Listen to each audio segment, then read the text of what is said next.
Natural beauty, something you'd expect to see on a postcard. The sun gracing the water with its presence, a rolling mist that gently brushes the tops of trees as it passes. From 200 feet in the air, Lake Shawnigan speaks of serenity. But it is hard to find peace on the ground. Hundreds of people are taking a stand, in their view, to protect Lake Shawnigan's water. Toxins in the soils will last for thousands of years. They're not listening. Politicians aren't listening. Community members gathered outside the gates of South Island aggregates where tons of contaminated soil are and will be dumped annually over the next 50 years. They're calling on the province to pull the company's permit, and after a recent no-water advisory, that call is getting louder. I draw my water directly from that lake, and to have a 4-day do not use advisory it's disheartening. Calvin Cook is with the Shawnigan Residents Association. He fears for the future of Shawnigan's watershed.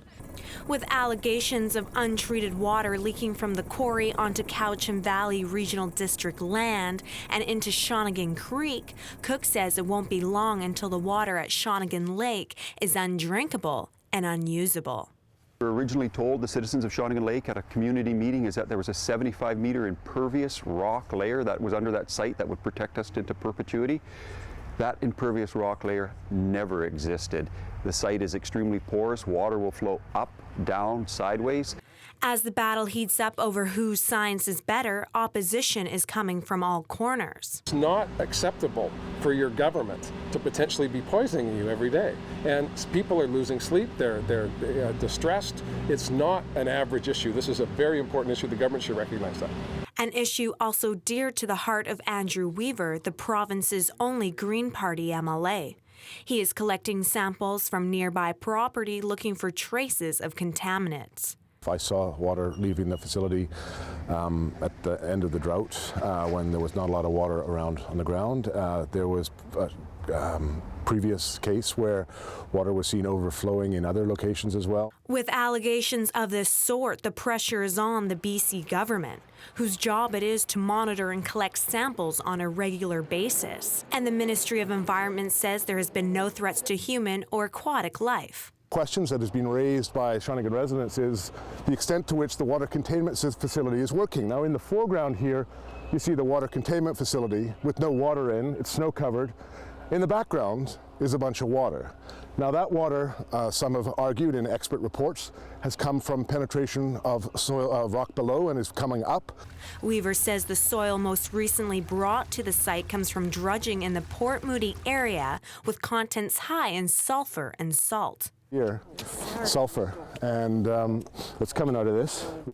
Weaver is waiting to see if these contaminants are present in his runoff samples and if the company is complying with its permit. Concern is that we have a 50-year permit, essentially, and we're going to have soils building up year after year after year.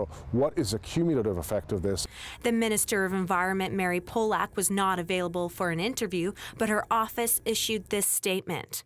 The ministry ensures qualified professionals review these applications, monitor for ongoing compliance, and carry out enforcement as necessary based on their technical expertise.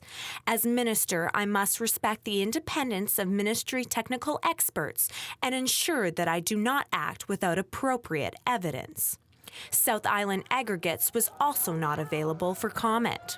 With so much left up in the air, locals are hoping an imminent court challenge will force the province to revoke the permit.